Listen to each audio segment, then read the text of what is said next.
King Charles and Camilla host D-Day heroes at Buckingham Palace for poignant meeting. Before we continue this video, please support this channel by like and subscribe. King Charles and Queen Camilla welcomed 4 World War II veterans to Buckingham Palace to hear their touching stories of heroism during the war. Each veteran shared personal accounts from the D-Day landings of 1944 and displayed photographs and mementos from their service. His Majesty also read from his grandfather's wartime diary.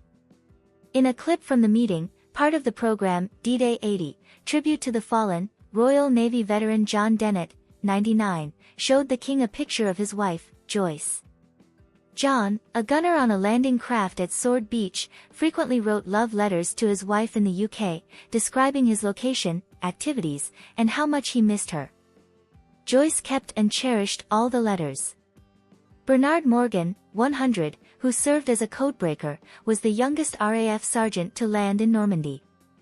He showed the king a pair of football boots he carried throughout the war, tied to his military backpack.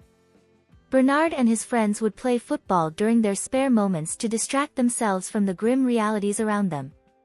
He reminisced about goals he scored and matches he won, including one on a landing craft. Arthur Oborne, 100, proudly presented the dog tags he wore when he was shot just days after landing in Normandy. His battalion was attacked by Hitler's 12th Panzer's division, and he was shot in the chest.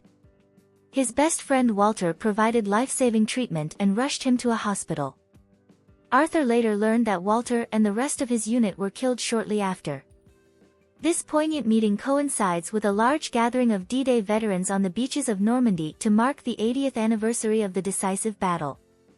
Assembled by the Royal British Legion, the youngest of the 20 veterans traveling with the group is 97, with 4 centenarians and 7 living in care homes. There were emotional reunions on a special Brittany ferry, with many veterans seeing Normandy for the first time since 1944.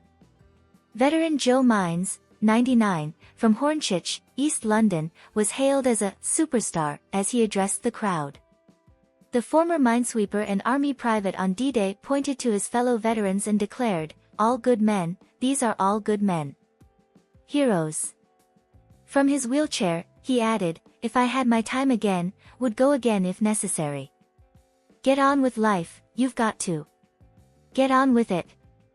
Among the veterans was Dougie Hyde, 98, returning to Normandy for the first time in 80 years, accompanied by his daughters Angela and Helen Hyde. Dougie emphasized the importance of remembering the Merchant Navy's contributions. His daughter Helen expressed immense pride, noting her father's desire to see Cannes now that it has been rebuilt. Veteran Jack Mortimer from Leeds wiped away tears as he spoke of the graves in France, saying, "When I walk through those graveyards I hear them talking to me. Sometimes I hear their names." The veterans, termed Very Important Passengers, VIPs, were escorted by the Royal Navy to Normandy, with the ferry flanked by HMS Catastock and several patrol vessels. Many veterans saluted and fought back tears as the crew of HMS Catastock lined up to salute them, honoring these remarkable heroes on their return to France.